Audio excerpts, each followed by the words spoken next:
Rain had fallen over Manhattan all morning, turning the sidewalks into mirrors and the air into mist. Central Park lay quiet, shrouded in a thin veil of fog that blurred the lamps and muted the colors of autumn. Tourists avoided it that day, but one man didn't. His name was Daniel Pierce, a historian at Columbia University, obsessed with secrets buried in plain sight. For months, he'd been chasing whispers about a hidden tunnel system beneath Central Park, as something older than the city itself, something the city's planners had conveniently erased from every record.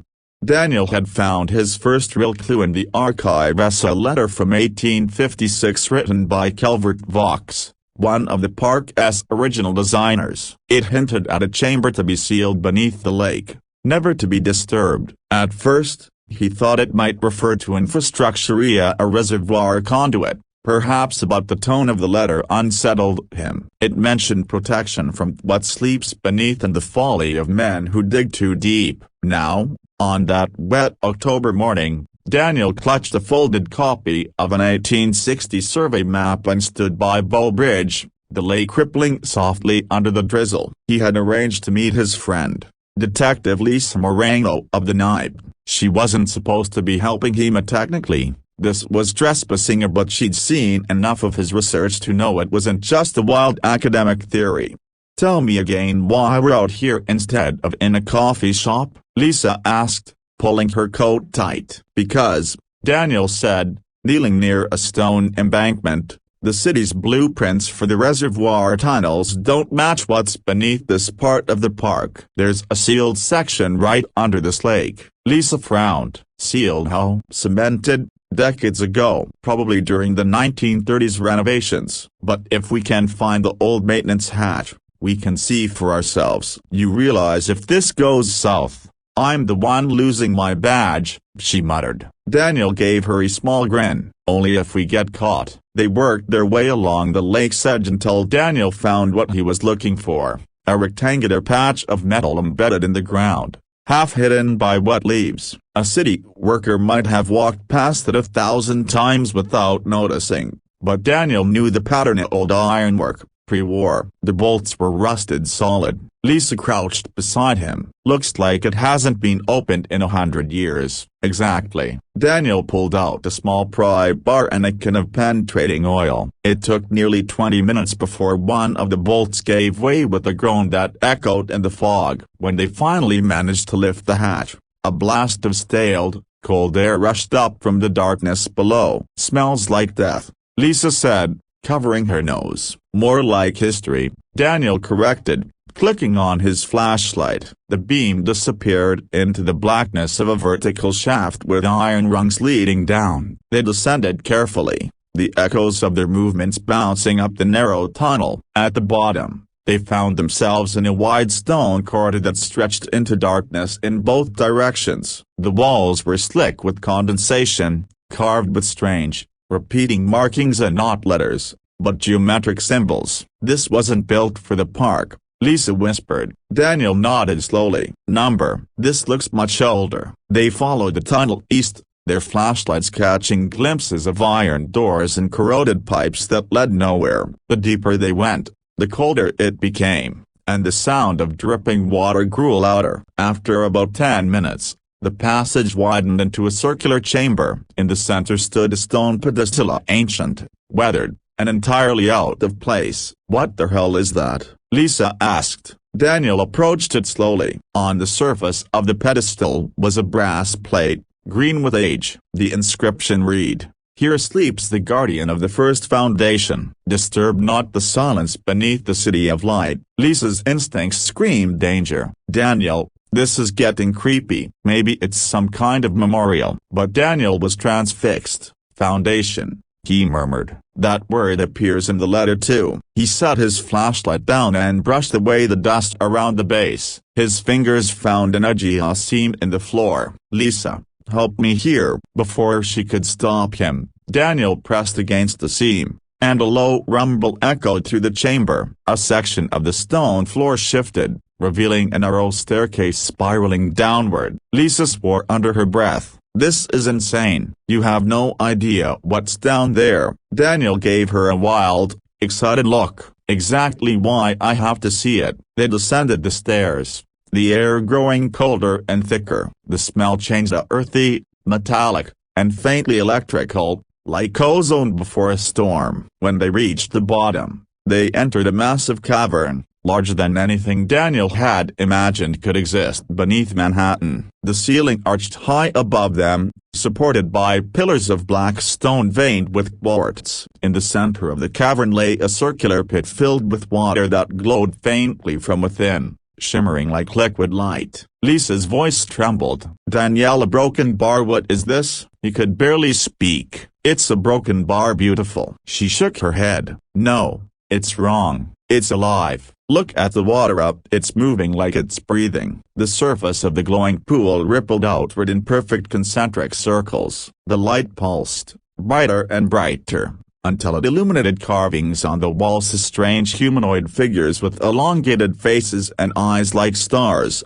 Danielle stared in awe. "This predates the city, maybe even the tribes that lived here before the Dutch. Look at these carvings, this is ancient." Lisa took a step back. "We shouldn't be here." Daniel knelt beside the pool. "It's some kind of energy field, maybe electromagnetic." It could explain the compass interference around the parka. Before he could finish, the water surged upward, forming a translucent column that twisted in midair. The air vibrated with a low hum that shook the ground. Lisa drew her gun instinctively, though she knew it would do nothing against whatever this was. The column of light began to take shape, a figure, tall and indistinct, its form shifting like smoke. A voice echoed through the chamber, not through sound but directly in their minds. "You were not meant to wake the Guardian." Lisa staggered backward. "Daniel, what is that?" His voice was trembling, but his eyes shone with fascination. "It's a broken bar communicating. Long have we slept beneath your stones,"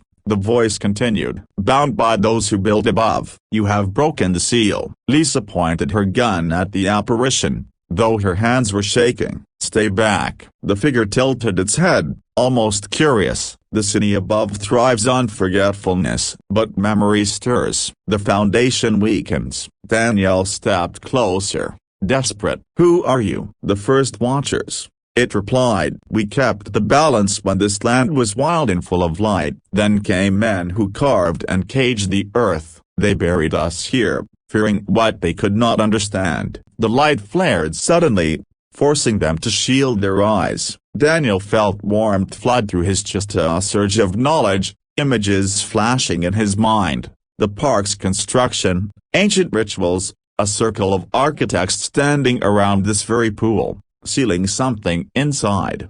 He gasped and fell to his knees. "Lisa, broken bar, they didn't build the park to preserve nature. They built it to hide us." The apparition's form flickered, growing unstable. "The seal is failing. The city must choose here, remember, or perish." And then, with the sound like thunder, the light collapsed inward. The pool went dark. The entire cavern shook violently, dust raining from above. Lisa grabbed Daniel's arm. "We're leaving now." They sprinted back up the stairs, the rumbling growing louder. As they reached the chamber, one of the walls cracked open, splitting the pedestal in two. A rush of air roared through the tunnel, extinguishing their lights. "Keep moving," Lisa shouted, dragging Daniel through the darkness. They climbed the ladder just as the hatch above them shuddered. They burst into the foggy daylight, gasping for air as the ground beneath them trembled once more, then went still. For a long time, neither of them spoke. The lake rippled calmly, the mist rolling over its surface as though nothing had happened. Lisa finally broke the silence. "You realize we can't tell anyone about this. No one will believe us." Daniel nodded, still staring at the water. "Maybe that's the point." They left the park in silence, the world around them carrying on as usual, as joggers, dog walkers, street musicians. No one noticed the faint hum that lingered in the air, or the way the pigeons refused to fly over the lake. That night, Daniel sat in his apartment surrounded by maps and old blueprints, His hands shook as he replayed the images the Guardian had shown him. He realized there were other seals, other chambers beneath the city, all connected. Central Park had been the heart of the network. He barely slept. At dawn, his phone buzzed. A text from Lisa. "Meet me at the precinct. Something's happening." When he arrived,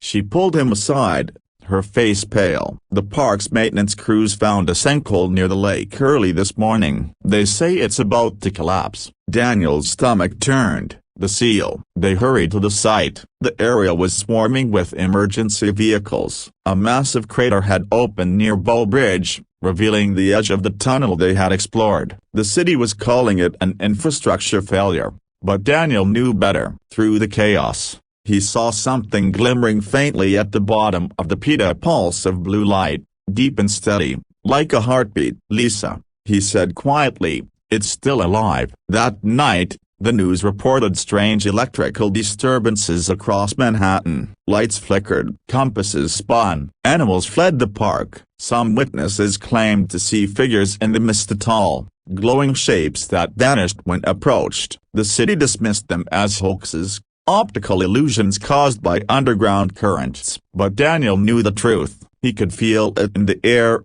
humming beneath his feet. The foundation was weakening. The Guardians were stirring. He returned to the park one last time, under cover of darkness. The lake was calm again, reflecting the city's skyline like a sheet of glass. He stood on the bridge and whispered, "What do you want from us?" A ripple spread across the water. A faint voice answered in his mind, soft and cold. "Remember." Over the following weeks, Daniel's behavior changed. He stopped attending his lectures. He spent nights wandering the park, listening to the ground. Lisa tried to intervene, but he grew distant, consumed. He claimed he could hear the heartbeat beneath the city, faster each day. Then one night, he vanished. His apartment was found empty except for maps covered in strange symbols, the same ones they had seen carved in the tunnel. On his desk was a single note: "The city must remember, or it will drown in its own forgetting." 2 months later,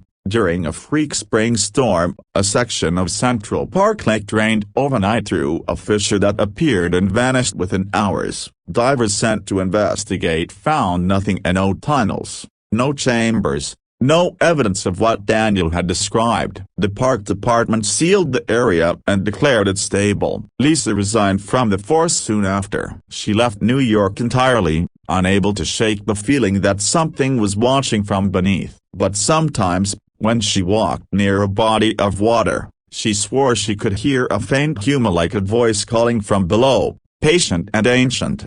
And in Central Park, beneath the earth, where no one dares to dig, something still breathes. The foundations of the city tremble not from subway trains or traffic, but from memory, the memory of what was buried long before the first stone was laid.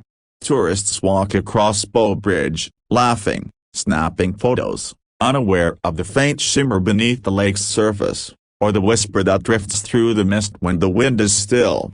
The secret beneath Central Park is not forgotten, only sleeping.